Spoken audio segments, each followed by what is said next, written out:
Started. Okay, here we are, game number 5 in the finals of the Go4sc2 Starcraft 2 Cup number 395.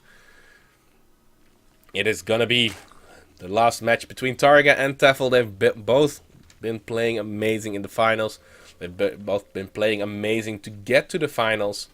Now spawning in the top right hand corner from Imaginary Gaming, we find our red Zerg player. It is gonna be Targa. Took the first 2 games, but Tefel was able to come back in the series. And Tefel is, of course, the green Zerg player who has spawned in the bottom right-hand corner. And, of course, Tefel is playing for Team Dignitas. Now, in all the last games, Targa went for that hatchery first, following that up with the gas geyser, going into the spawning pool. Very predictable, I would say. But let's see what Tefel will go for. Both sending their overlords to the horizontal spawn location, but we have vertical spawns. And that can get very interesting. The third base can get very difficult to hold on to with Zergling run-bys, of course, going through that little choke, through that little ramp right there. And in this setup, I would definitely favor the spawning location for Targa quite a bit. I mean, he can take his third base right there. He can take his fourth base a little bit further away, and he can just expand towards the left-hand side. Still, the fourth base is going to be pretty reasonable for Tefel too, but it's already a little bit closer to his opponent, I feel like. So, spawning pool first for both these players. Already gas being taken too for Targa, not going for that expansion just yet. Gasless for Tefel at this point. Now, this can get very interesting with that very quick Zergling speed that we will have for Targa. He did not get an extremely early pull, but he's going to be able to start Zergling speed the moment that the pull is done. And in fact, he starts it immediately. He's continuing to mine that extractor. The queen is going to be on the way, so he's going to stay on one base for quite some time. This is a build that we've seen Elazer do earlier today against Revolver. And let's see. Balin is going to be on the way. Zerglings are going to be popping. No more drones on the production tab for quite some time, I do believe. But the Overlord, he knows the opponent is there. The Overlords did cross paths.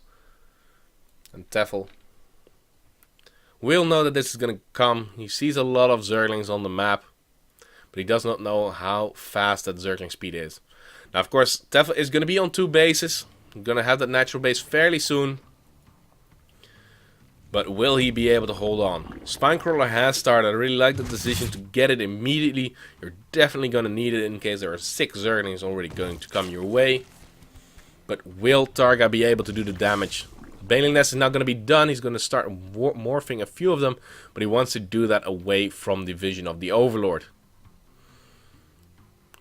Baling Nest also for Tefel already going to be on the way. Still mining that gas with 3 drones. And Tefel is up to workers. Has that extra production from that second base. But looking at the current army count, we do have 4 Balings done for Targa. Is going to move in very soon. 9 Zerglings against 15, but Tefel is getting his own Balings.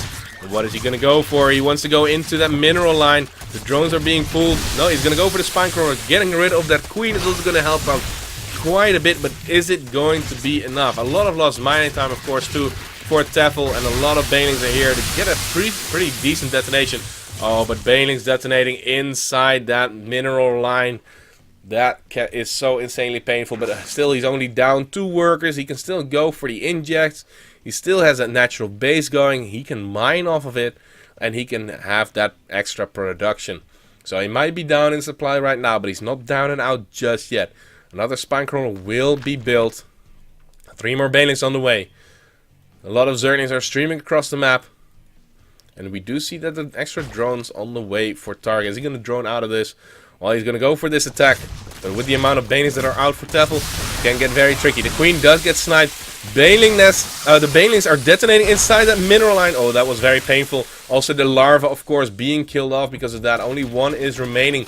9 workers for Tefel against the 19 of Targa. And he is droning out of this a little bit. But this is a very dire position to be in for Tefel, actually. 15 supply against 22. Every Zergling is important. Now the Spinecrawler is gonna help. Has been helping out quite a bit, but the Zerglings off Targa are staying away from it. Wants to go for another drone kill inside that natural base mineral line. Oh, this is still gonna be very close. Tefel is feeling comfortable enough to go for a few drones now. He has enough Zerglings out already.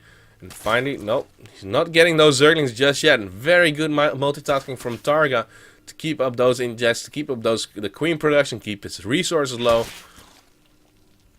And still be able to keep those Zerglings alive for so much longer. Wow. So incredible. But one Baneling did detonate. Some extra Zerglings are trying to make it through to that natural line. Trying to get 1 or 2 extra drone kills. Oh, they are not going to get it. Zerglings of Tefel are in position. But there's still one Zergling that can be turned into a Baneling. But one Zergling not going to do anything. So it's not going to be important at all. But Targa 36 supply against 26. Still 10 supply up. Worker count 27 against 18. That's a pretty significant advantage. Finally, that drone does fall to the Zergling. But that Zergling will get picked off. A few more hits and will die. He's just refusing to die at this point. But anyway, in the base of Targa, he has his 2 bases up and running. He's pretty much, well, he's mining very comfortably off of that natural base too. His income is going to be quite a bit better. A little bit supply blocked, however. And finally, the Zergling was taken out. But there are 4 more. And 2 of them do survive so far. Trying to get the extra damage done with the queens. It's going to make it a little bit easier, but there's no queen at the natural base just yet. And will Tefel be able to hold on against a follow-up attack? Because that is going to be the big question. Zergling speed has been done for quite some time from Fort Targa. That's why he's been able to keep those Zerglings alive for so much longer. He's getting his own Spinecrawler in the front just in case he missed something. But Tefel is going to move out right now. He's down in army supply, however, but he has those Banelings. And Banelings can be a game changer. Now Targa is preparing for this at the front. He has an extra queen. He has that Spinecrawler. He still has to be very careful though. That's a lot of Banelings that are being morphed right now. And Tefel is going pretty much all in off of this. 10 workers down. He's producing 14 more Zerglings. He's producing 4 Banelings. Will he be able to get the detonation that he needs to get back into this game?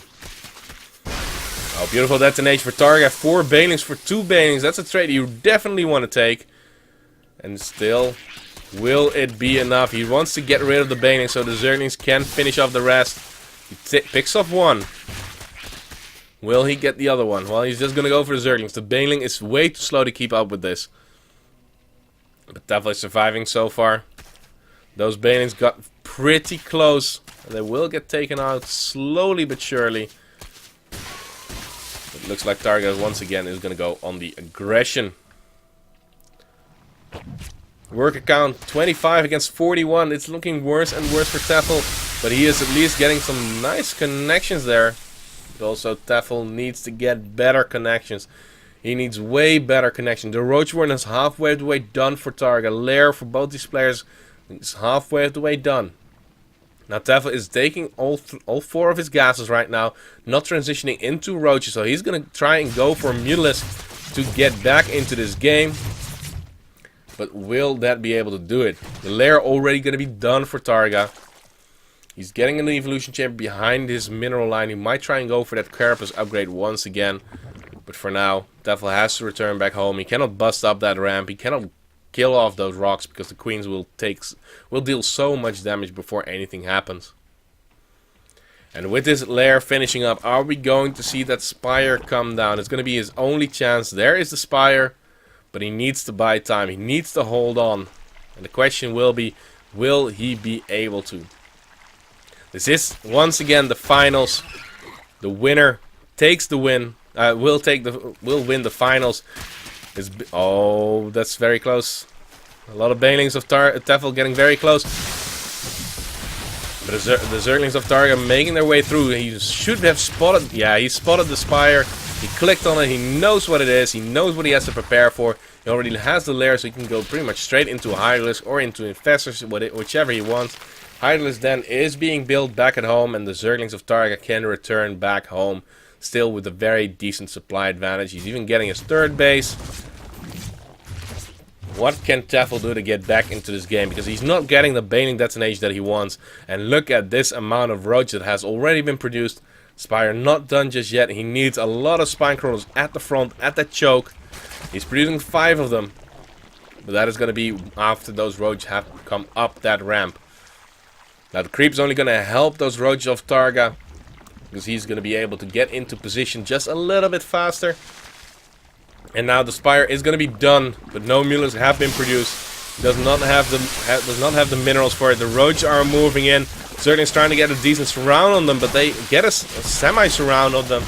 Away from the spine crawlers. And this is not going to help him still. However, finally the mules are in production. 7 mules will be coming through. But also the infestation pit has started.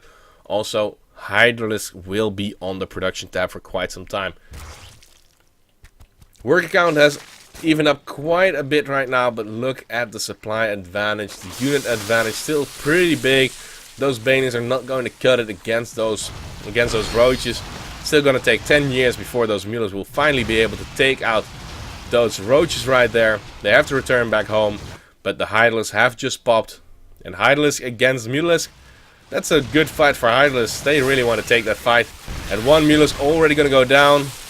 Their DPS is just so insane. Also losing Overlords is something that he just cannot deal with.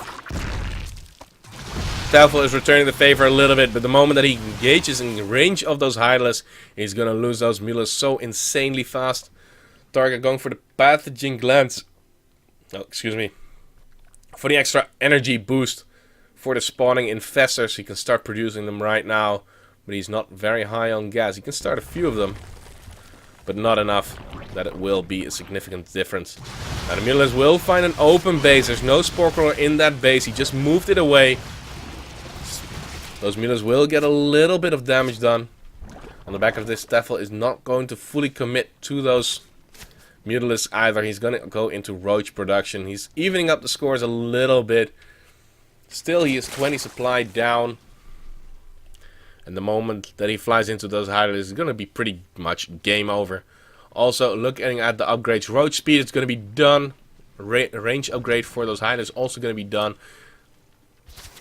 And he even has the +1 attack upgrade for the roach and for the Hydralisk, so he has a full cycle advantage on that. He did not start his +2 attack upgrade from that evolution chamber just yet. Oh, he did start it. Never mind. I was looking at the wrong side. But it is being taken out. Once again, the Mulisk are being very annoying, but he's losing one of them. 2 of them. No, only one of them. One survives with 8 hit points. Will get taken out now, and another one will fall. Oh, this is not the fight that you want to take, Tefel. Pull them back. But 4 do remain alive. 4th base is going to be on the way for Targa. And 170 supply against 112. Composition is very important. But numbers in the end also get very important. Supply block from Tefel. And it seems like Targa is just playing with this food right now. There are a lot of spike rolls, so it's still going to be very difficult to push into that. There's still Banelings. If they get a good detonation with the Hydralisk, it's still going to be very important. And of course the Banelings will be on creep, and right there the Banelings will not be on creep anymore.